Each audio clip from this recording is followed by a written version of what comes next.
밤사이 유가가 그야말로 롤러코스터를 타면서 정말 어떻게 대처해야 할지 참 혼조세로 마무리가 됐었던 아쉬웠던 뉴욕 증시였습니다. 과연 오늘 우리 시장에서는 이렇게 변동성 가득한 장세에 어떤 전략 세워봐야 할지 이경수 하나증권 수석 연구위원 모시고 이야기 나눠볼게요. 어서 오세요. 안녕하세요.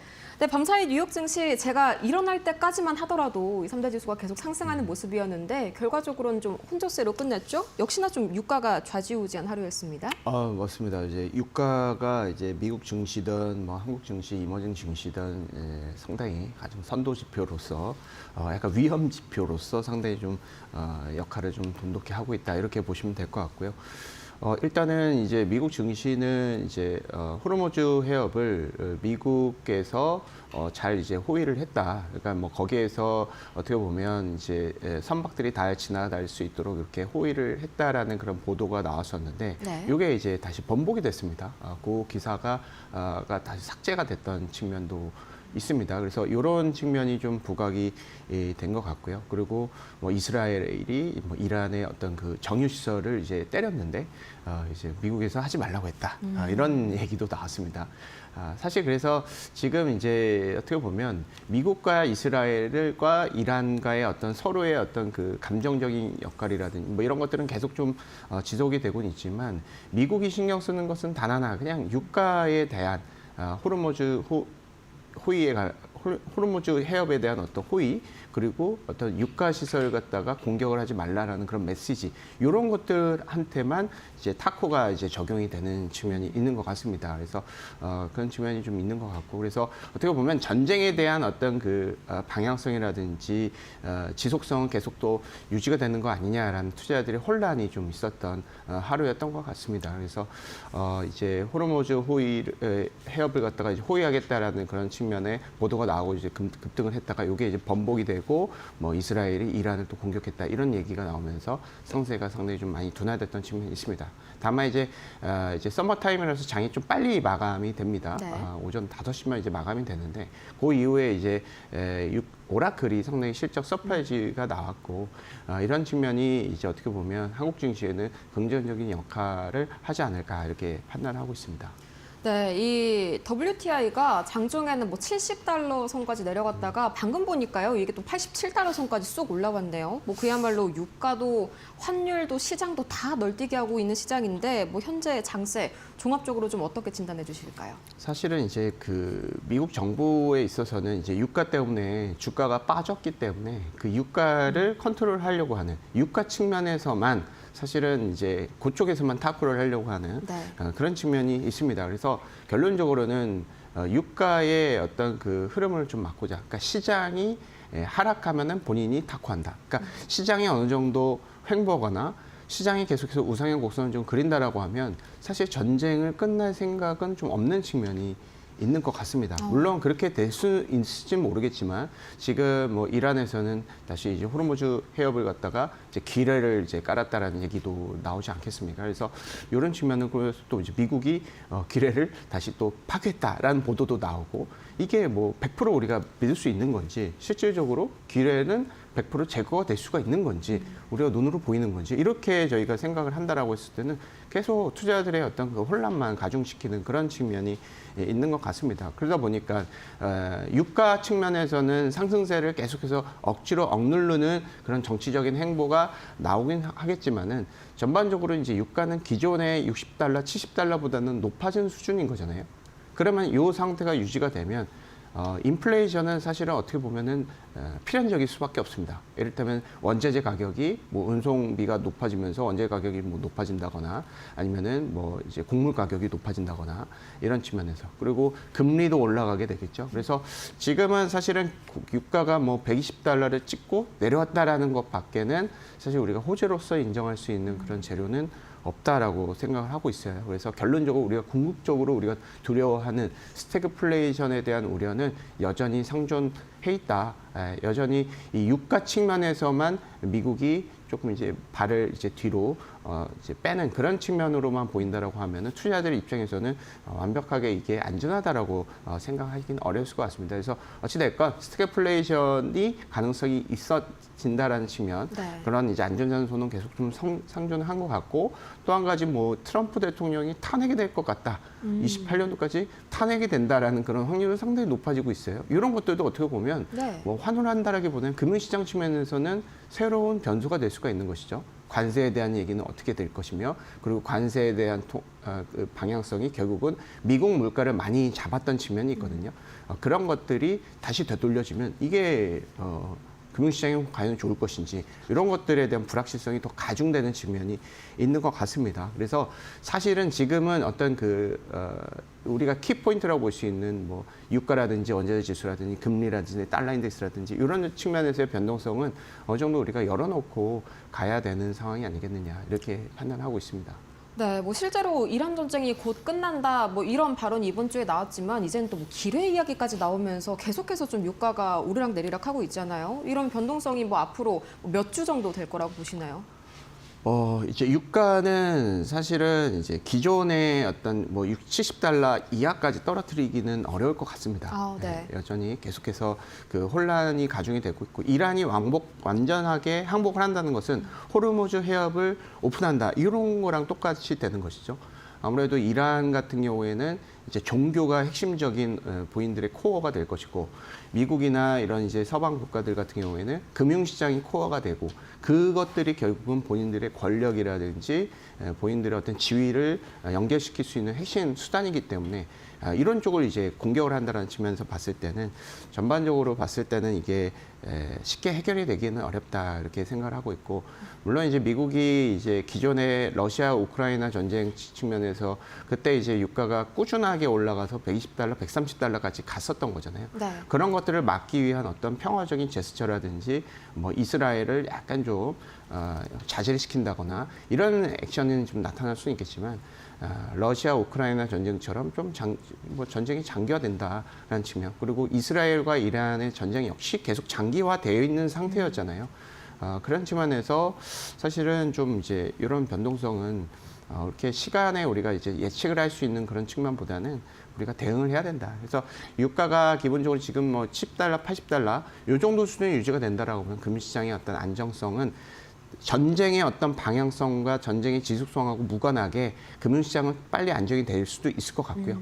이게 좀 확장이 돼가지고 유가를 많이 건든다라고 했을 때는 이게 이제 금융시장에 미치는 영향은 계속 지속이 된다라고 봐야 될 것 같습니다. 그리고 더 걱정이 되는 것은 이란이 지금 이제 지도부가 명확하지가 않다. 그렇다라고 하면 지금 미국이 이란하고 계속해서 커뮤니케이션하는 주체 자체가 이란 혁명 수비자라고는 하지만, 거기에서의 어떤 지도부라든지 이런 것들이 명확하게 공개가 되고, 그들이 어떤 이제 이란 국민들을 100% 대변한다라고 볼 수가 없는 측면이 있습니다. 그렇게 되면 계속해서 게릴라성의 어떤 항전, 이런 것들이 일단 우려가 되는 측면이 있습니다. 저 개인적인 사견이긴 하지만 어찌됐건 요 리스크가 금융시장 따로, 전쟁의 어떤 양상 따로 나타날 수가 있는데, 기본적으로 이제 유가가 중요하다, 이렇게 판단하고 있고, 호르무즈 해협을 미국이 어떻게 협상을 하고 이것을 뭐 이제 포스적으로나 어떻게 이것들을 이제 호의를 하고 그쪽에 어떤 무역 수단, 핵심적인 수단을 마련할 것인지, 대체적인 항로가 개척이 될 것인지, 이런 여부도 상당히 좀 중요할 것이다, 이렇게 판단합니다. 네. 네, 유가가 7, 80달러 선을 좀 잘 유지를 해주는 게 중요하다고 말씀해 주셨는데, 뭐 그러면 앞으로 유가 전망이 어떻게 될까요? 뭐 밤사이에 긍정적인 재료도 있었지 않습니까? 유가는 뭐 100% 이제 이란의 어떤 항전 의지하고 이제 콜레이션이 높을 수밖에 없다, 이렇게 생각을 하고 있습니다. 호르무즈 해협을 갖다가 미국이 호위를 한다라고 가정을 했을 때, 아무도 100% 안전하게 그 해협을 지나갈 수 있다라고 우리가 확신을 할 수가 없는 측면이 있습니다. 네. 그래서 유가 같은 경우에는 사실 예상하기는 좀 어렵긴 하지만, 지금 수준 자체가 이제 앞으로의 어떤 평균 수준이 되지 않을까 생각이 들고, 여기에서 이란과의 어떤 전쟁이 끝난다, 약간 가능성이 낮겠죠. 그렇게 되면 뭐 기존의 어떤 60달, 70달까지 떨어질 수 있다라고 봅니다. 그렇지만 호르무즈 해협에 대한 어떤 평화적인 제스처, 타코 이런 것들만 나오고 뭐 보도 자료만 나오고 실질적으로 우리가 이제 뭐 느끼는 체감적인 어떤 액션이 좀 없다라고 했을 때는 사실은 유가 혹은 그리고 유가 말고도 이제 비철금속이라든지 일부 여타 원자재 가격, 뭐 곡물 가격 이런 측면도 최근에 계속해서 바닥에서 올라가고 있는 모습이 관찰이 되고 있거든요. 이 얘기는 사실은 우리가 유가에만 우리가 함몰되어 있지만 기본적으로 우리의 관심사는 물가입니다. 물가가 올라가서 금리로 올라가게 되면 미국의 상업펀드가 지금 약간 부실화되고 있다. 네. 환매가 몰린다는 얘기가 있는데 그것이 금리가 낮춰져야지 끝나는 액션이거든요. 문제거든요. 그런데 이런 것들이 계속 지속될 수밖에 없는 약간 계속 내관처럼 우리가 가지고 가야 되는 측면이 있기 때문에 유가뿐만 아니라 원자재 가격 상승도 조금 심히 걱정된 측면이 있다. 그래서 지금의 어떤 그 유가라든지 원자재 가격은 시장의 변동성의 핵심적인 이제 촉발 요인이고 이 변동성은 어느 정도는 단기적으로는 좀 오픈을 해놔야 되는 것이 아닌가. 이렇게 생각이 들고 만약에 결국은 이제 평화적인 제스처라든지 미국도 본인들의 금융시장이 변동성이 커졌다라고 하면 그때는 정말 대대적으로 호르무즈 해협뿐만 아니라 이란과의 어떤 이스라엘과 뭐 화해 무드를 연출할 수도 있을 것 같고요. 결국은 주가가 빠져야지 끝나지 않을까 이렇게 생각을 하고 있습니다. 네, 만약에 그렇게 미국이 좀 적극적으로 개입을 해서 만약에 유가가 또 다시 급락하면은 이게 또 완성차 업체에는 긍정적일 수가 있잖아요. 이럴 때 현대차에다가 베팅하는 건 좀 어떻게 보세요?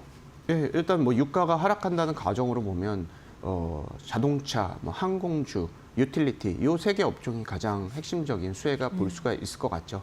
그리고 지금 이제 유가가 급등을 했고 그런 측면에서 가장 피해를 받았던 업종이기는 합니다. 그렇지만 이제 유가가 뭐 급락을 할 것이다.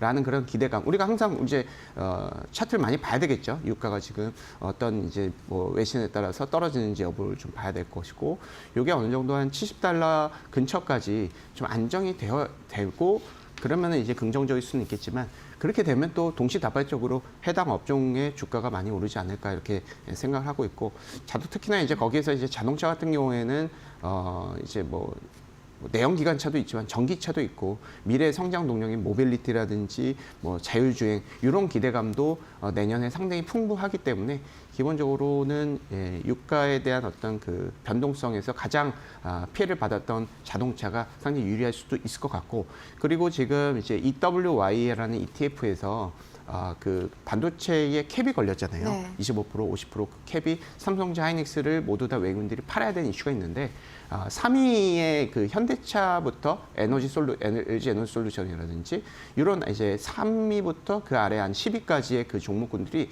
반사적인 수혜가 어느 정도 좀 있습니다. 그래서 3월 초부터 이제 그 외국인들 흐름을 보면 삼성전자 하이닉스는 매도를 많이 했지만 네. 현대차부터 해가지고 뭐 에너지 솔루션이라든지 이런 이제 한 10위까지의 어떤 그 종목군들 같은 경우에 거의 매도가 없었거든요. 그래서 그런 측면에서의 어떤 수급적인 호재도 우리가 좀 생각해 볼 필요는 있겠다 이렇게 판단합니다. 좀 기대가 많이 되는 부분이네요. 그러면 이제 또 지수를 방어를 해주는 건 삼성전자랑 SK하이닉스 투탑인데 뭐 여기에 대해서 강한 반등이 최근에 또 나왔지 않습니까? 이게 좀 지속이 될 거라고 보시나요? 밤사이에 또 자사주 강력하게 좀 소각을 하겠다 이런 뉴스도 있었잖아요. 예, 배당 정책도 우리가 기대를 해볼 수 있을 것 같고요. 자사주 매입은 어느 정도 지금 이제 호재가 노출이 됐고요. 그래서 반도체 같은 경우에는 기존의 어떤 실적 모멘텀이라든지 성장주 컨셉에서 핵심적인 역할을 했었던 측면이 있습니다. 여기에다가 주주환원까지도 부각이 된다라고 했을 때는 밸류에이션 상향 여지가 충분하다. 삼성전자 올해 같은 경우가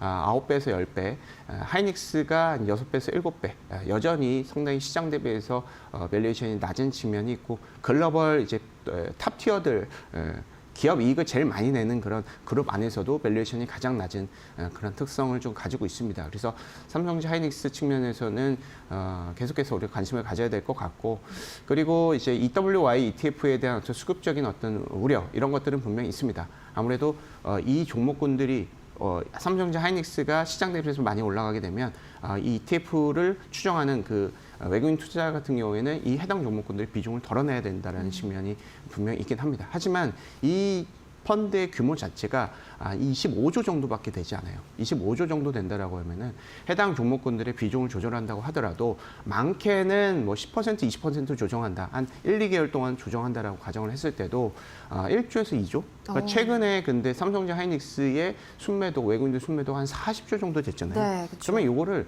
EWY 때문에 외국인들이 판 것이 아니다라고 얘기할 수가 있습니다. 그렇죠? 이거는 너무 큰 매도였던 거예요. 그렇죠. 그렇다고 해서 뭐 이머징, MSCI 이머징 ETF 같은 경우에는 해당 캡 이슈가 없습니다. 그래서 상당히 어떻게 보면 이 단기적인 어떤 안전자산 선호 때 한국의 어떤 기업 상위 기업들이 어떻게 보면 현금화하기 상당히 쉬운 측면이 있어요. 그리고 아시아에서 탑 티어의 기업들이기 때문에 해당 기업들한테 본인들 미국이라든지 유럽이 장 안 열렸을 때 여기에서 이제 공매도라든지 매도를 하면서 본인들의 어떤 리스크를 해지하고자 하는 수요는 항상 있어 왔습니다. 그런 취지일 것 같고요.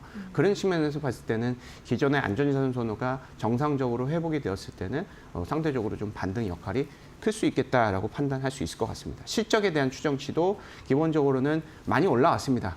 올해 이제 두 기업들의 합산 영업이익 자체가 300조가 넘는 측면이 있습니다. 시장 대비해서 60%가 넘는 수준이고요. 이 추정치 계속 올라가고 있습니다. 다만 1분기 실적 시즌 전후에 추정치의 상향 조정 임팩트가 더 커질 수가 있다는 측면으로 고려를 했을 때는 저희가 이제 3월 말로 갈수록 4월 초로 가면 갈수록 삼성전자랑 하이닉스에 대한 어떤 수급적인 입지라든지 바닥에 대해서 반등 가능성은 상당히 높아지지 않을까 이렇게 판단하고 있습니다. 네, 그럼 이제 또 어제 코스닥 ETF 2종이 또 데뷔를 했지 않습니까? 여기에 대해서는 좀 어떻게 평가를 해주셨고 바로 내일 이제 선물 옵션 만기 영향도 시장이 받을 텐데 이건 또 어떻게 보실지 한번 각각 말씀 부탁드릴게요. 코스닥 액티브 ETF 같은 경우에는 상당히 상징성이 있어요. 해당의 그 시총 같은 경우는 2천억에서 3천억밖에 이제 형성이 되지 않습니다. 근데 엄청나게 늘어날 수 있을 것 같고요. 어제 기준으로 봤을 때는 각각 개인들이 한 3천억씩 매수를 했습니다. 그래서 이 두 가지 ETF로만 개인들이 한 6천억 매수를 했던 것 같습니다. 그렇지만 이 액티브 ETF만 보면 안 돼요. 패시브 ETF의 전체적인 코스닥 ETF를 추정하는 자금 자체가 지금 16조 원입니다. 이 추정 설정이 계속 늘어나고 있기 때문에 전반적으로 코스닥에 대한 어떤 기대감이 있다. 그리고 액티브 ETF 같은 경우에는 코스닥 안에서 자정작용을 담당하는 ETF가 없었어요. 그래서 실적이라든지 저평가 측면에서 상당히 자정작용을 잘 할 것이고 이런 측면이 있다. 그리고 만기 같은 경우에는 기본적으로 지금 이제 선물 외국인들 매도가 많이 쌓여 있습니다. 이게 어느 정도 이제 청산이 될 수 있다. 매수 전환될 수 있다. 이렇게 판단하고 있습니다. 네, 이렇게 해서 오늘 이경수 하나증권 수석 연구위원 모시고 이야기 나눠봤습니다. 좋은 말씀 고맙습니다.